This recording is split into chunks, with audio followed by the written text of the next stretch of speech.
ये वो भूमि है जहाँ मानव जाति का अतीत जिंदा है। यही मेरा भारत है, यही हमारा भारत है, यही अमूल्य भारत है। 10,000 वर्ष पूर्व की भारत की कहानी, घटनाओं एवं तथ्यों का लेखा जोखा आज भी उपलब्ध है, पर उससे पूर्व का नहीं। कुछ लोगों के अनुसार शुरू का इतिहास समय के गर्भ में खो गया। केवल भारत के पास ही मानव की इतिहास की कहानी शुरू से है। भारतीय कल्पित कथा के अनुसार मानव एक समुद्र से निकाले गए सुनहरे अंडे से बना।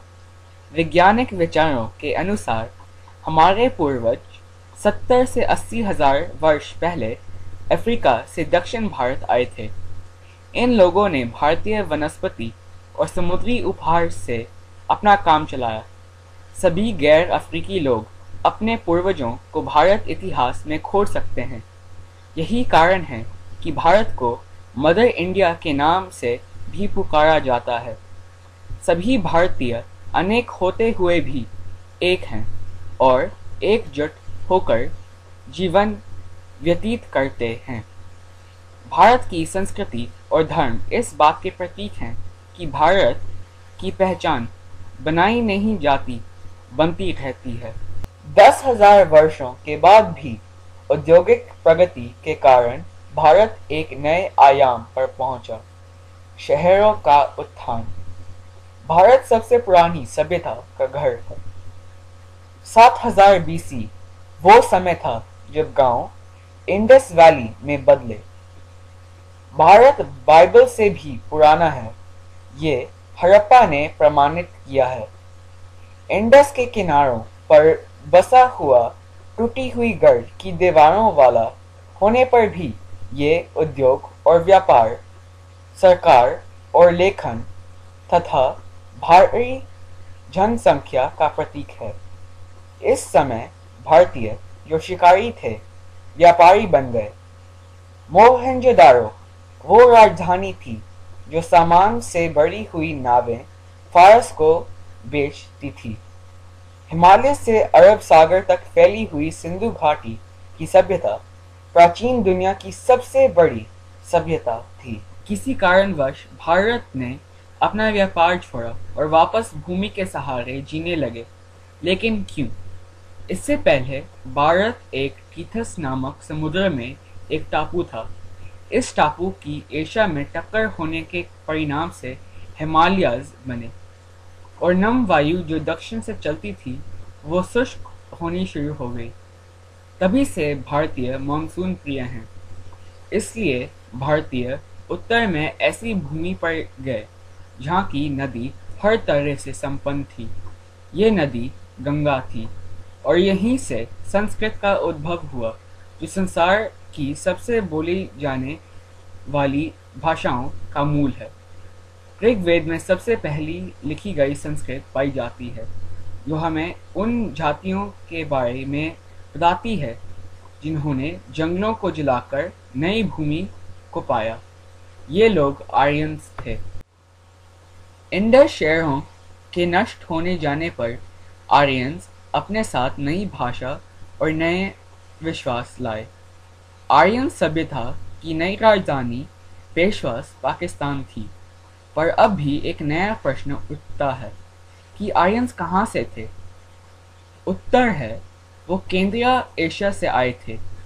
इंडो आर्यन वैदिक समय में स्थापित हुए, जिन्होंने 1500 से 500 BC में हिंदुत्व की नींव डाली। इंडो आर्यन सोसाइटी का निर्माण जाति विश्वास के आधार पर हुआ। वैदिक समय के अंत में छोटे छोटे समूह एकत्रित हुए साम्राज्य बनाने के लिए, जैसे कि काशी, कोसला, अंगा, माला, शेडी, वात्सा, कुरु, पंचाली, मात्स्य, सुरनसेनास, असाका, अवंती, गंधार और काम्बोज।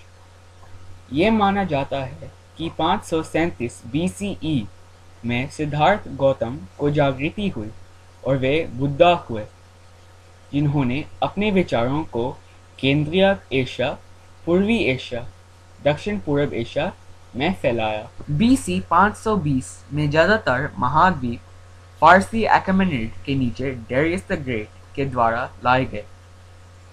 360 BC में अलेक्जेंडर द ग्रेट या सिकंदर ने पंजाब पर विजय पाई, लेकिन भारतीय सेना को देखकर अलेक्जेंडर की सेना ने उसका साथ छोड़ दिया।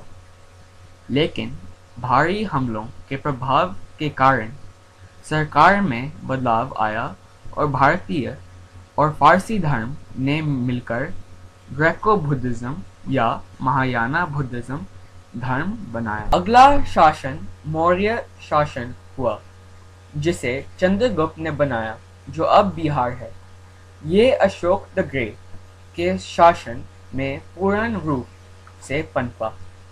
इस समय के तुरंत बाद भारतीय सभ्यता ईरानी सभ्यता में समाई। इस सभ्यता को इंडो रोमानी कहते हैं। जब मौर्य शासन का पतन हुआ तो कुशन साम्राज्य उद्भव हुआ। कुशन साम्राज्य अफगानिस्तान से बंगाल की खाड़ी तक फैला। इस साम्राज्य का अंतिम सम्राट वासुदेव था। ऑस्टस के साम्राज्य में रोमन्स ने इजिप्ट पर विजय पाई और वहां से उन्हें भारतीय सामान के बारे में पता चला। रोम भारतीय सामान पर इतना निर्भर था कि भारत हर साल 10 करोड़ स्वर्ण मुद्राएं रोम से प्राप्त करता था।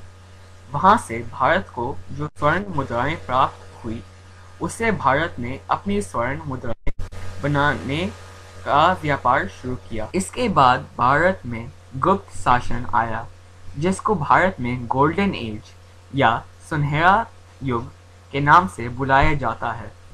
गुप्त शासन काल में वैज्ञानिक, तकनीकी, इंजीनियरिंग, आर्ट, भाषा, तर्क, गणित, खगोल विज्ञान, धर्म और दर्शन के क्षेत्र में बहुत तरक्की हुई।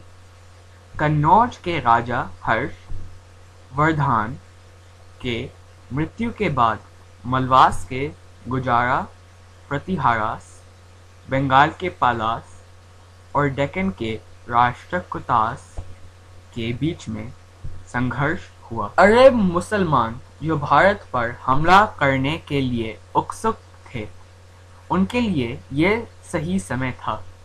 मोहम्मद बिन कुसिक ने हिंदू राजपूतों से लड़कर भारत पर विजय प्राप्त की।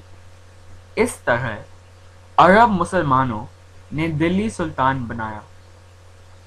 इसके द्वारा भारत में हिंदू मुसलमान का विलय हुआ। दिल्ली सुल्तान ऐसी सरकार थी जिसने एक महिला को सबसे ऊंचा स्थान दिया।